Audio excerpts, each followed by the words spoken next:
வணக்கம். கர்மா இந்த வார்த்தையை நாம அடிக்கடி கேள்விப்பட்டிருப்போம். ஆனா இதோட உண்மையான அர்த்தம் என்ன? நல்லது செஞ்சா நல்லது நடக்கும், கெட்டது செஞ்சா கெட்டது நடக்கும், இவ்ளோதானா? இல்லவே இல்ல. அது இதை விட ரொம்ப ரொம்ப ஆழமானது. இன்னைக்கு சத்குருவோட பார்வையில இந்த கர்மாவோட புதிரை கொஞ்சம் அவிழ்க்க போறோம். வாங்க இந்த பயணத்தை ஒன்ன சேர்ந்து ஆரம்பிக்கலாம்.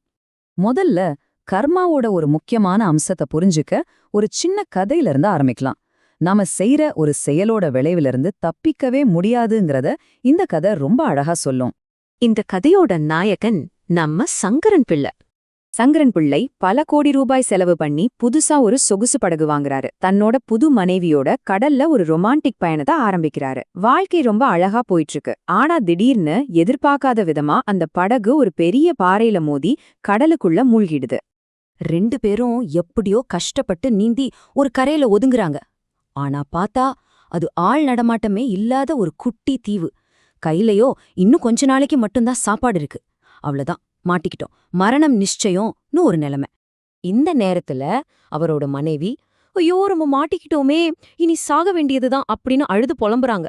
ஆனா நம்ம சங்கரன் பிள்ளையோ எதையுமே கண்டுக்காம எந்த ஒரு சலனமும் இல்லாம ரொம்ப அமைதியா ஒரு யோக நிலையில உட்கார்ந்துட்டு இருக்காரு.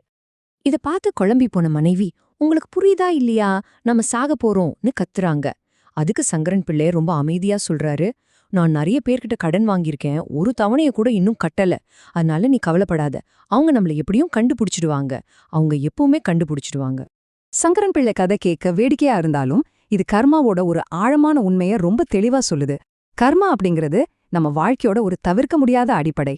நாம செய்யற செயல்களோட விளைவுகள்ல இருந்து நம்ம எங்க போனாலும் தப்பிக்க முடியாதுங்கிறது இது உணர்த்துது. சரி, நம்மள பல பேருக்கு கர்மா பத்தி ஒரு பொதுவான கருத்து இருக்கு. ஆனா அது உண்மையா? கர்மானா என்னன்னு பாக்குறதுக்கு முன்னாடி கர்மா எது இல்லைன்னு முதல்ல தெரிஞ்சுக்கலாம் இல்லையா? அப்பதான் ஒரு தெளிவு கிடைக்கும். பொதுவா நாம கர்மானா என்ன நினைப்போம்? அது ஒரு புண்ணியம், பாவம், கணக்கு வழக்கு மாதிரி. நம்ம வாழ்க்கையோட நல்லது கெட்டத தராசுல வச்சு எடை போடுற ஒரு கணக்கு புத்தகம்னு தான் நிறைய பேர் நினைக்கிறோம். ஆனா உண்மை என்னன்னா, கர்மாவுக்கும் பரிசுக்கும் தண்டனைக்கும் எந்த சம்பந்தமும் இல்ல. அதே மாதிரி மேல எங்கேயோ ஒருத்தர் உட்கார்ந்துகிட்டு நம்ம வாழ்க்கைய கணக்கு பார்த்துட்டு இருக்காருங்கிறதும் கிடையாது. அப்புறம் முக்கியமா கர்மாங்கிறது நல்லது கெட்டது புண்ணியம் பாவம்னு எந்த ஒரு தார்மீக கட்டமைப்புக்குள்ளயும் வராது. அப்போ கர்மானா பரிசில்ல, தண்டனை இல்ல, கணக்கு வழக்கு இல்லனா பின்ன என்னதான் அது? இந்த கேள்விதான் நம்மள உண்மையான புரிதலுக்கு கூட்டிட்டு போக போகுது. இப்போ நாம கர்மாவை பத்தின ஒரு முற்றிலும் புதிய ரொம்ப சக்தி வாய்ந்த ஒரு கண்ணோட்டத்தை பார்க்க போறோம். இத நம்ம வாழ்க்கைய நம்ம பார்க்கற விதத்தையே மாத்தக்கூடியது. இந்த ஒரு வரிதான் இந்த முழு விளக்கத்தோட மையம். நாம இது என் கர்மான்னு சொல்லும்போது விதிய குறை சொல்லல, அதுக்கு பதிலா என் வாழ்க்கைக்கு நான் தான் முழு பொறுப்புன்னு ஒரு பிரகடனம் செய்றோம். அதாவது நம்ம வாழ்க்கையில நடக்கிற எல்லாத்துக்கும் வெளியில இருக்கிற காரணங்களை குறை சொல்றத விட்டுட்டு எல்லாத்துக்கும் நாம தான் மூலங்கிறத உணர்றது.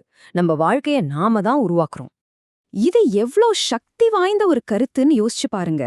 இது உங்கள ஒரு பாதிக்கப்பட்டவரா பார்க்காம உங்க விதிய உருவாக்குற ஒரு படைப்பாளியா உங்கள பார்க்க வைக்குது. இதுதான் இங்க மிக முக்கியமான விஷயம்.